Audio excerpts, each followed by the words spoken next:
وَلِكُلٍّ جَعَلْنَا مَوَالِيَ مِمَّا تَرَكَ الْوَالِدَانِ وَالْأَقْرَبُونَ۔ اب آخر میں پھر ایک مرتبہ جو ہے قانون وراثت کی اہمیت کو دیکھیے، اور ہر ایک کے لیے ہم نے مقرر کر دیے ہیں حصے وراثت میں جو بھی چھوڑتے ہیں والدین یا رشتہ دار۔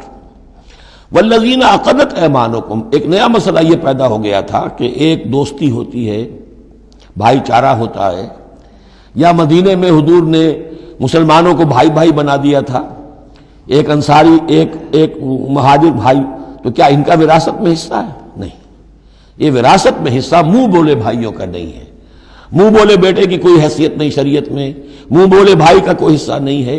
ہاں اپنی زندگی میں تم نے والذین عقدت ایمانکم، جن کے ساتھ تمہارا کوئی معاہدہ ہوا ہے، کوئی دوستی ہوئی ہے، فآتوہم نصیبہم، انہیں ان کا حصہ دے دیا کرو، یعنی اپنی زندگی میں ان کے ساتھ جو بھلائی کرنا چاہو، کوئی ہبہ کرنا چاہو اپنی وراثت میں سے بھی، اپنی وراثت میں سے وصیت کرنا چاہو، یہ کر سکتے ہو۔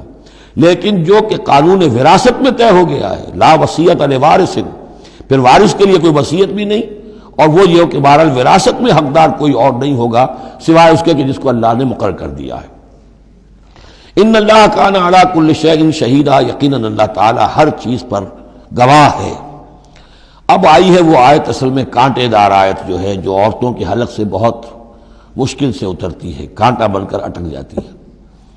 الرجال قوامون علی النساء، یہ تمہید تھی ساری، ایک سورہ بقرہ میں تمہید آ چکی تھی، علیہن لہن مثل الذی علیہن بالمعروف وللرجال علیہن درجہ، یہ کہہ کے بات چھوڑ دی۔ آگے آئے لا تتمنوا ما فضل اللہ بعضهم علی بعض، اور مزید اس کے لیے ذہنی جو ہے تیاری کر دی۔ اب آ رہی ہے وہ چیز جو چبھنے والی چیز ہے۔ الرجال قوامون علی النساء، مرد عورتوں پر حاکم ہے۔ یہ میں ترجمہ زور دے کر رہا ہوں۔ یہ قامہ جو ہے، قامہ جب علا کے ساتھ آئے گا تو کچھ اور معنی ہوں گے، قامہ بے کے ساتھ آئے گا کچھ اور معنی ہوں گے۔ قامہ بے کسی شے کو قائم کرنا، کونوا قوامین بالقسط، اسی سورہ مبارکہ میں یہ آیت آ جائے گی، کونوا قوامین بالقسط، عدل کو قائم کرنے والے بن کر کھڑے ہو جاؤ۔ قامہ علا، کسی کے اوپر، سر پر مسلط ہونا، یہ ہے گویا کہ ایک درجہ حاکمیت ہے۔ گھر کے ادارے میں حاکم ہونے کی حیثیت مرد کو حاصل ہے۔ سربراہ خاندان جو ہے وہ مرد ہے، عورت نہیں ہے۔ عورت کو بہرحال اس کے ساتھ ایک وزیر کی حیثیت سے کام کرنا ہے، یہ ہے اس کا اصل رول۔ اسی لیے میں بیان کر چکا ہوں کہ وہ جو نسیان کا معاملہ تھا، اللہ تعالیٰ نے اس کے اندر چونکہ یہ سیکنڈ رول پلے کرنا ہے اسے یقیناً اس کے جذبات کو تو زیادہ ٹھیس پہنچنے کا امکان رہے گا۔ آدمی کو، ہر انسان، مرد بھی چاہتا ہے میری بات چلے، عورت چاہتی ہے میری بات چلے۔ اب آخر کار کس کی بات چلے گی؟ یا تو دونوں کسی طریقے سے کسی مسئلے میں متفق ہو جائیں، اور عورت جو ہے بیوی اپنے شوہر کو دلیل سے، اپیل سے جس طرح قائل کر لے تو معاملہ ٹھیک ہو گیا۔ اب اگر نہیں ہو رہا معاملہ تو اب کس کی رائے چلے گی؟ مرد کی رائے چلے گی۔ تو کس کو اس سے ایک صدمہ پہنچے گا؟ عورت کو پہنچے گا۔ لیکن اس صدمے کا ہی جو ہے انفلوئنس، اس کو کم کرنے کے لیے سیفٹی والو، نسیان کا مادہ اللہ تعالیٰ نے عورت میں زیادہ رکھ دیا۔ اسی لیے پھر اس قانون شہادت کے اندر ایک مرد کی جگہ 2 عورتوں کو وہاں پر اس کا نصاب رکھا گیا۔ الرجال قوامون علی النساء بما فضل اللہ بعضهم علی بعض۔ اب یہ دوسری بات ہے کہ اگر وہ شوہر حاکم ہو کر ظلم کرتا ہے، ان کے حق ادا نہیں کرتا ہے، تو اللہ کے ہاں بڑی سخت پکڑ ہوگی۔ یہ تو دوسری بات ہے بالکل۔ لیکن یہ کہ جو قانون ہے اسلام کا وہ یہی ہے کہ یہ اختیار دیا گیا، اب آپ اس اختیار کا غلط استعمال کر رہے ہیں، آپ اس کو ظلم کا ذریعہ بنا رہے ہیں، تو اس کی سزا اللہ تعالیٰ کے ہاں آپ کو مل جائے گی۔ بما فضل اللہ بعضهم علی بعض، بسبب اس فضیلت کے جو اللہ نے بعض کو بعض پر دی ہے، وبما انفقوا من اموالہم، اور بسبب اس کے کہ جو وہ خرچ کرتے ہیں اپنے مال۔ اب دیکھیے یہ خرچ کرنے کا معاملہ اسلام میں شادی سے شروع ہو گیا۔ شادی مرد کی بھی ضرورت ہے، عورت کی بھی ضرورت ہے، لیکن مرد مہر دیتا ہے، عورت مہر وصول کرتی ہے۔ تو جو خرچ کرنے والا ہے اب اس کی ایک حیثیت دوسری ہو گئی۔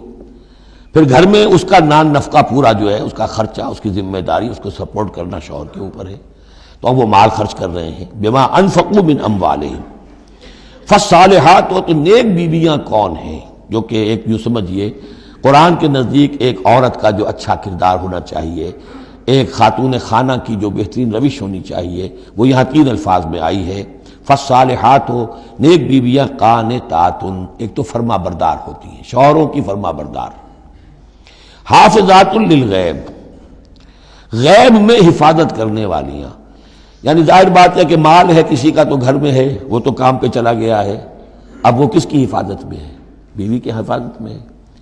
اسی طرح اب بیوی کی جو عصمت ہے وہ در حقیقت مرد کی عزت ہے، اب وہ اس کی عزت کی حفاظت کرے اس کی غیر موجودگی میں۔ اسی طرح مرد کے راز ہوتے ہیں، سب سے زیادہ بڑھ کر جو ہے رازدان وہ تو بیوی ہوتی ہے۔ تو تین اعتبارات سے حافظات للغیب، حافظات للغیب، غیب میں حفاظت کرنے والیاں، حفاظت کرنے والیاں شوہر کے مال کی، شوہر کے رازوں کی اور شوہر کی عزت کی۔ بما حفظ اللہ، اللہ کی حفاظت سے، حفاظت ہے تو اللہ کی، لیکن جیسے رازق اللہ ہے لیکن کام تو انسان کو کرنا پڑتا ہے، رزق کمانا پڑتا ہے۔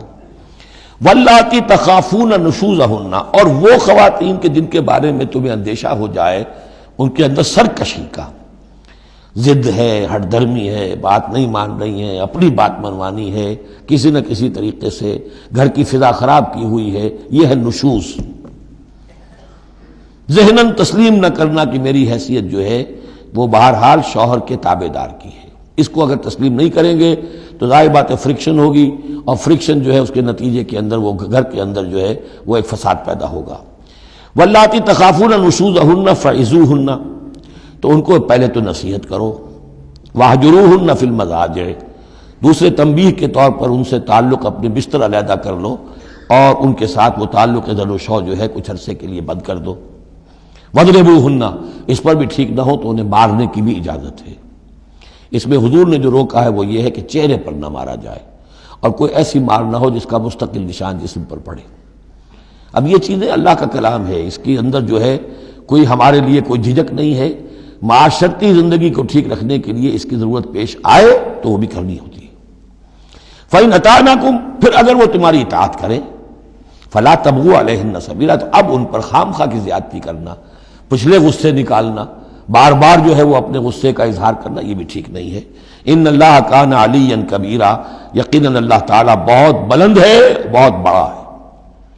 وَإِنْ خِفْتُمْ شِقَاقَ بَيْنِهِمَا، اور اگر تمہیں یہ اندیشہ ہو گیا ہو کہ ان میں تو اب زدم زدہ ہو گئی ہے اور یہ اب ساتھ اب چلنا ان کا مشکل ہے، شوہر میں بیوی میں مزاجوں کا اختلاف ہے اور اس کی وجہ سے کوئی زدم زدہ، عورت بھی اکڑ گئی ہے، مرد بھی اکڑا ہوا ہے، تو اب ٹھیک ہے کیا کریں ہم؟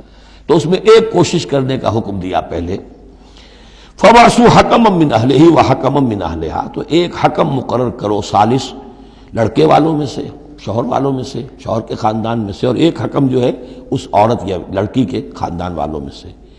ان یریدا اصلاحا، اگر وہ دونوں چاہیں گے اصلاح، یوفق اللہ بینہما، اللہ تعالیٰ ان کے مابین موافقت پیدا کر دے گا۔ لیکن ان یریدا میں مراد دونوں ہو سکتے ہیں، یعنی ایک تو یہ کہ اگر واقعتاً شوہر اور بیوی جو ہے چاہتے ہیں کہ موافقت ہو جائے، ہوتا ایسا ہے کسی وقت جو ہے وہ نفسیاتی گرہ ایسی بن جاتی ہے کہ وہ بھی چاہتا ہے کہ معاملہ درست ہو جائے اور وہ بھی چاہتی ہے کہ درست ہو جائے، لیکن اب یہ کہ اب اس میں گرہ ایسی پڑ گئی ہے، مقطع میں آ پڑی ہے سکون دسترانہ بات کہ اب اس میں کسی طریقے سے مسئلہ حل نہیں ہو رہا، تو حکمین آ جائیں گے تو وہ بات کو گرہ کھولیں گے، ادھر سے کچھ سنیں گے، ادھر سے سنیں گے، کچھ اس کی وضاحت ہوگی، ادھر کی وضاحت ہوگی، تو ہو جائے گا۔ اور ایک یہ بھی ہو سکتا ہے کہ اس سے مراد حکمین ہو، کہ اگر حکمین پوری سی کوشش کریں گے تو اللہ تعالیٰ ان کے مابین موافقت پیدا کر سکتا ہے۔ میرا رجحان پہلی رائے کی طرف زیادہ ہے۔ ان اللہ کان علیما خبیرا، یقیناً اللہ تعالیٰ بہت علیم اور خبیر ہے۔